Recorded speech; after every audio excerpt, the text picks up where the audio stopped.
Now let me just say, I didn't buy this game. It was a gift. I haven't played it in years, but I remember it well, mostly because of what it represents. As some of you may have figured out by now, I wasn't introduced to games through the classic games that everyone played and loved. There was no Mario Kart or Legend of Zelda or Pokemon in my game collection at the beginning.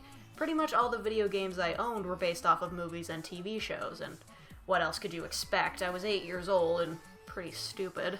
Besides, I had no money, and most of my games were gifts from my parents. If they saw a game based on, say, Fairly Odd Parents, they'd think that since I liked watching that show, a game based on it would be a perfect gift. And by all reason, they should have been right to think that. But we all know why that usually isn't the case with these sorts of games. By the time I got a DS, I was buying my own games. I bought games like Nintendogs and Animal Crossing, and sure, they were pretty casual, but they were leagues better than any game I'd owned in the past. And then I was given this game by a well-intentioned relative. I never watched the show much, but they knew I liked cartoons, so they bought it for me as a present. So, since I need something to review and I want to finalize my thoughts on TV and movie licensed games, let's take a look at this. I'm sure you all know Tom and Jerry. They've been around since the 40s. Tom the cat chases Jerry the mouse with slapstick. It's pretty much all you need to know. In 2006, a new TV show for the famous duo premiered, called Tom and Jerry Tales. This game is based off of it. There was also a Game Boy version, but who gives a shit? The opening cutscene does look promising, the graphics are decent for the DS, and it has the slapstick Tom and Jerry are known for. Starting with the tutorial, you see that you're playing as Jerry. I found that a bit disappointing because I never liked Jerry. He's kind of a dick, and he's especially so in this game. His main goal is to get Tom kicked out of the house by messing everything up and having him take the blame. And yes, getting Tom kicked out is the main goal. It's on the back of the box. And while the manual says that Tom stole Jerry's cheese stash and set traps for him, it's not like Jerry has a right to be there either way. Jerry's plan also seems to be based around stealing Tom's girlfriend. What the fuck? Anyway, the game is basically an obstacle course and QuickTime events. You move left and right with the D-pad or the Y and A buttons if you're left-handed. You also jump with the L or R button, which is weird, but whatever.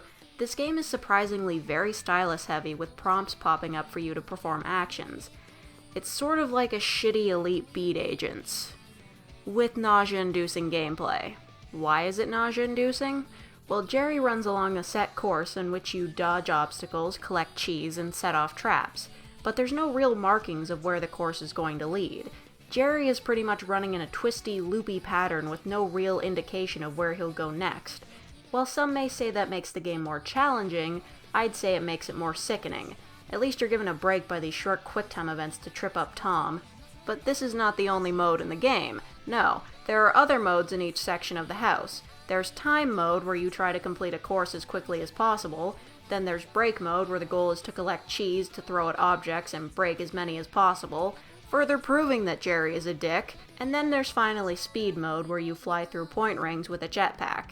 You also collect jet fuel so you don't run out and lose. Ugh. You know what? I was mistaken. Fuck the main mode. This is nausea-inducing. Also, I'm beginning to think jetpack-based gameplay is just not my thing.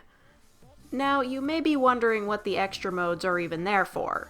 They're to pad the game. You have to play them to unlock new sections of the house and to get things. What things? Well, Jerry has a mouse hole with furniture made of stuff like crayons and matchsticks.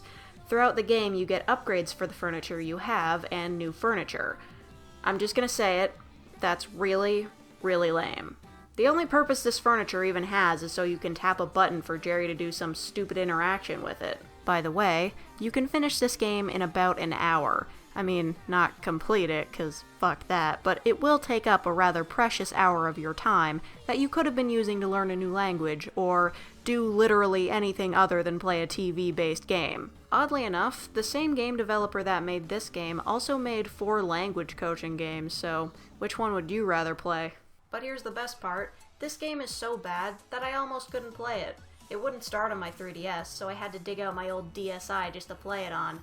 So, the best thing I can say about this game is by forcing me to get out my DSi, I got to see some old photos on here that I forgot even existed.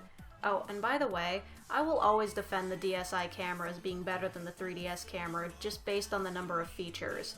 Sure, it can't take video, but the quality of the 3DS camera is so shit that it doesn't even matter. Wait, I got way off track. I better finish this review. But first, let me take a selfie. This game sucks, but you knew that. My point is that most of these movie and TV games were bad, but my parents, my relatives, and even a much younger me were all suckered into buying them because they were based on something I liked. These games exist because of name alone, not because they were trying to make a good game. People would never buy these games unless a recognizable name was attached. Just because the game is licensed doesn't mean it has a license to be shit. I think I should stop reviewing these games. Anyone up for Harvest Moon next time? Anyone? Yes? So if you want to see that, subscribe, and the next review will be posted soon. I promise. And thanks for watching. We'll see you next time.